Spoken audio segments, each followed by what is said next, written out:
The Chicago Bears traveling to New Jersey. I don't want to say New York. I want to say New York every time I say the Jets, but they're not in New Jersey or not in New York. The Bears, the Jets. What we would have thought to be able to see Zach Wilson and Justin Fields battle it out, two young quarterbacks. That is not the case in this one. After the recent comments from Zach Wilson on Monday or on Sunday following the Jets loss, it stirred up some controversy. I'm sure you guys have seen it all week. Now the Jets will be turning their giving their quarterback keys to Mike White, leading the way. It'll be Mike White and hopefully Justin Fields for the Chicago Bears battling it out. Aaron, we just talked about Kyle Allen and if he brings any change to the Texans offense. That was more of a joke conversation. This one might be a little bit more real and might have a little bit more importance because the Jets are right there in the thick of the playoff race in the AFC. They go through a quarterback change in the midst of it after the 10-3 loss to the Patriots. What changes do you see coming with the Mike White-led New York Jets? Nothing. I don't know. I'm confused. I thought it would be Joe Flacco. I like the Joe Flacco move a lot better than I do the Mike White. I don't know why you would go away from the veteran here. Who has the playoff experience and that stuff. Mike White to me is not a good quarterback. Not that Zach Wilson was good either, because he wasn't. But I don't know. I think this is more of a lateral move than anything. I would have rather seen Joe Flacco come in play. So I can't really speak to this. I'm not sure. I haven't seen Mike White. I haven't seen him this year. All we have is some fake proof from last year where he comes in, throws 6 touchdowns or whatever it was, and is labeled, the next coming, and then back on the bench. Where he kind of belongs. So the Jets just got to run the football and play good defense, and then the quarterback not screw it up. That's really what it's about. But they got to start finding ways to get the ball to Garrett Wilson and some of these offensive weapons. Although I wouldn't mind if Garrett Wilson just didn't catch a ball for the rest of the year because I just traded him. But yeah, no, I'm not a fan of Mike White. I think it should have been Joe Flacco. But the Jets are a good football team that's just searching for a quarterback. Yeah. Statistically, like with the Jets since the start of last season, Mike White has been the better quarterback out of the three. 67% completion rating, averages 7.2 yards per attempt, only has a 3% sack percentage. All three better statistics than both Joe Flacco and Zach Wilson since what last is that season. Sample size like? Since last season. So that was how many games did they play? I'd have to go back and because it's not in my notes. But I think I understand what I'm saying. Like what the sample say, how many games they played, how many games did those guys start? Right, that's what you're asking. Yeah, Mike White only played in 3 games. So yeah, when you take a sample size, how many games has Joe Flacco played? More than 3. I mean, like, you can't. These sample sizes are too little to look at. Oh, actually, Joe Flacco's played exactly 3 too. Oh gosh. Well, that I guess you should.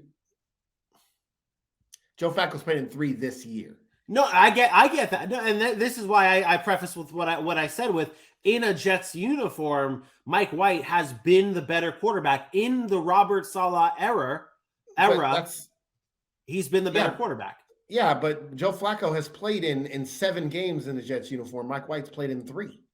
And that's so you take a sample size of Joe Flacco from 2 years ago when he wasn't that good. Let's take Joe Flacco from this season. This one season, Joe Flacco, 900 yards, 5 touchdowns, 3 picks. Why did he not get the next opportunity? So let me ask you this. I'm on your side when it comes to, like, I would have, we talked about this on Monday when we were talking about the benching of Zach Wilson. We said that it should be Joe Flacco that's the starter. They ended up going with Mike White, though. Do you think we end up seeing Joe Flacco be the starting quarterback for the Jets at season end? I hope so. I can't say for certain, but I hope so. Didn't Mike White throw 5 touchdowns in a game? Yes, something like that. Yeah, he had a huge game against. He had a huge game last season. I'll double check. You know how many career touchdowns Mike White has? 5. He had 1 good game. He had a Matt Flynn game, and now we're all of a sudden just like he's just. I don't get it. I'm confused as what Mike White has done. Maybe in practice he's done something special. He did not have a 5 touchdown game last season. He had a 3 touchdown game last season against the Bengals when they defeated the Bengals. He had a 1 touchdown game against the Colts and a 1 touchdown game against the New England Patriots. He threw 4 interceptions against the Buffalo Bills.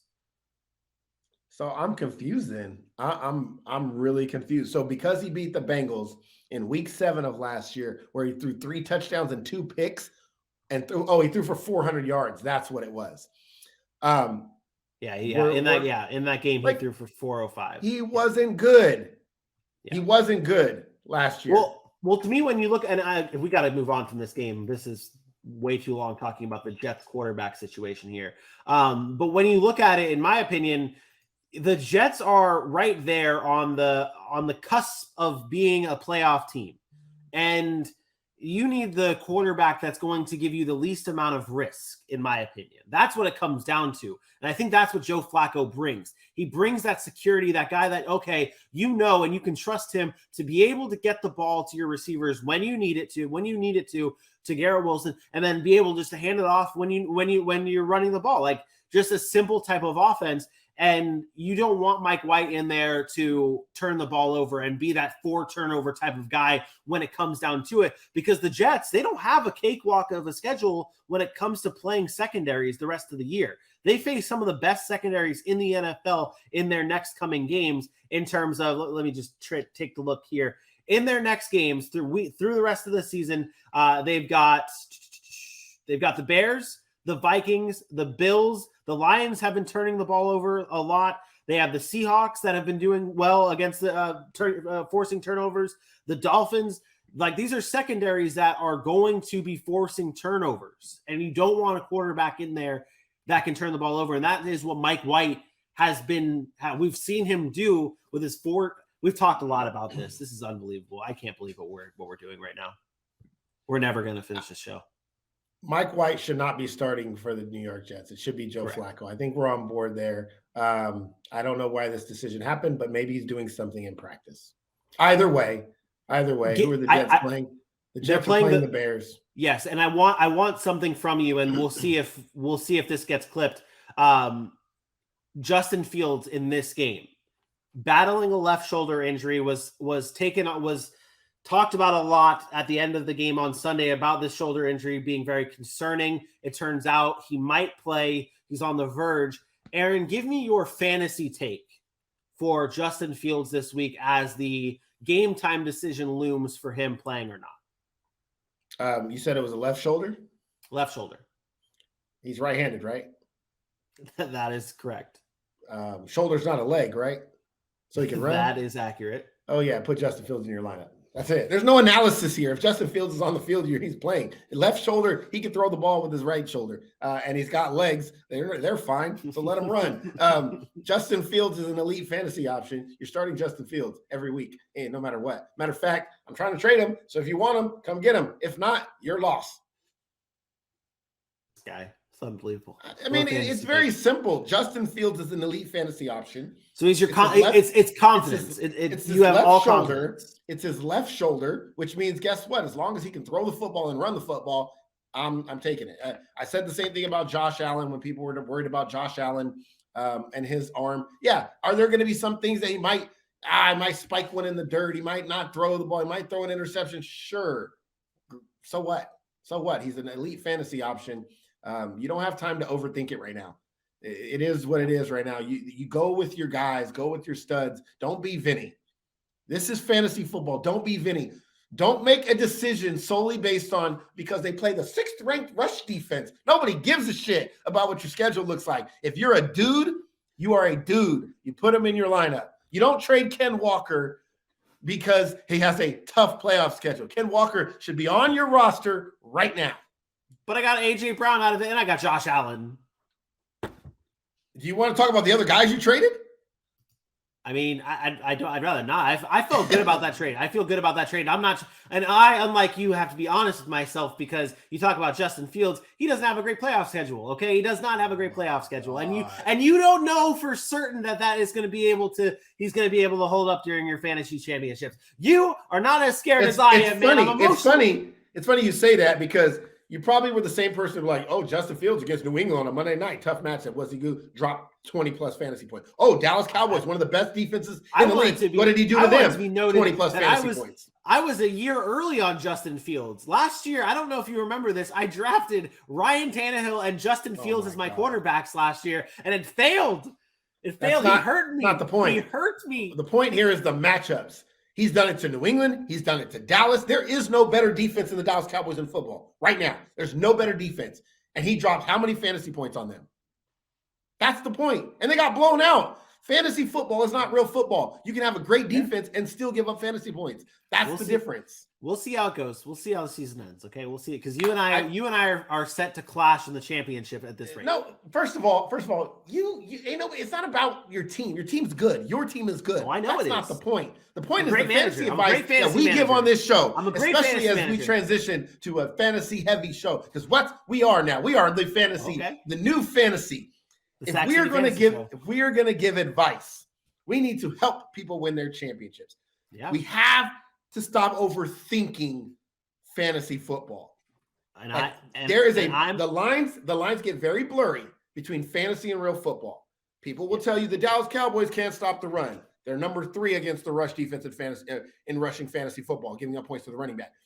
If you can't decipher the difference, then you need to listen. And listening means listening to us. That is true. But I'm not, and don't hear what I'm not saying though.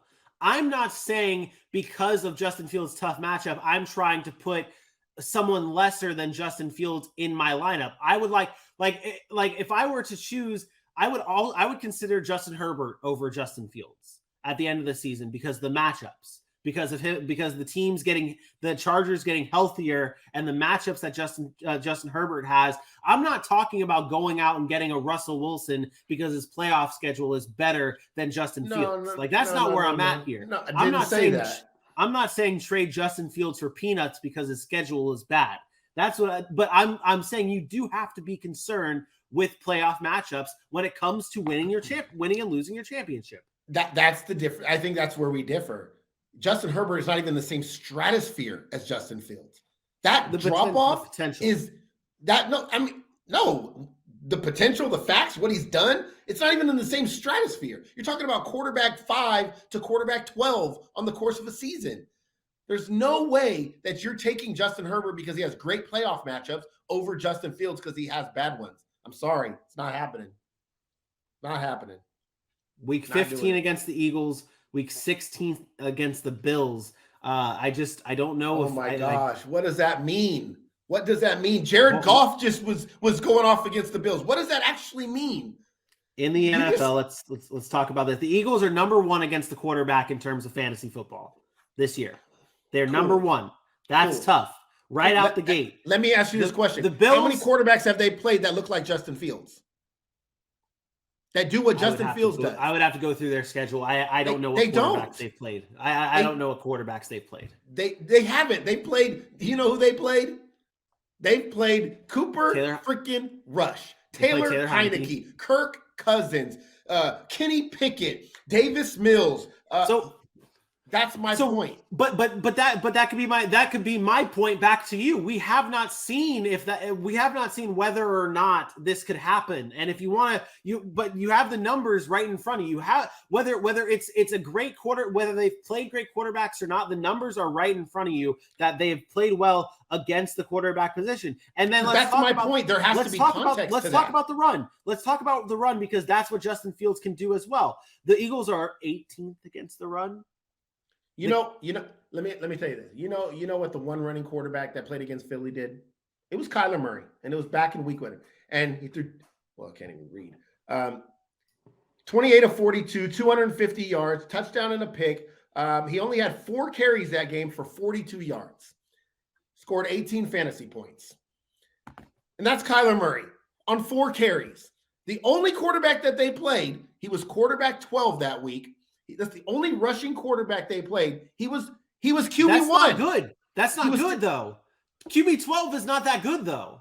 That is borderline not a starting quarterback. See, this is what happens when you take But context if you can out get of a conversation. but if you can get Justin Herbert against a bad matchup in your playoffs that finishes as the QB7, that's better than the QB12, is it not? That's if he finishes as QB12.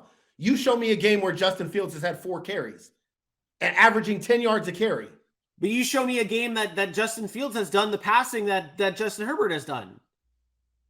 What? Show me a game where Justin Fields has passed like Justin Herbert. You talk about Justin Herbert against Atlanta, the matchup that's the best matchup. No AJ Terrell, no Casey Hayward. He finished with 13 points. Against San Francisco, 13 points. Against Denver, 9. Against Cleveland, 14. But this is the potential, though, with now Keenan Allen back in the lineup and potentially Mike Williams. I'm only using Justin Herbert as an example. Your playoff matchups that were so good are Tennessee, Indy, and the Rams. The last time I checked, Tennessee has been playing really well. 26th against fantasy quarterbacks.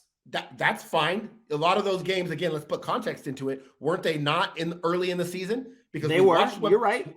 We watched what Patrick Mahomes just did. We watched what Aaron Rodgers wasn't able to do. So where's the context to what you're saying? This is why I tell people not to just look at the playoff matchups, because it's easy to look and say they're 5th against this, they're 16th against that. But where's the context in that?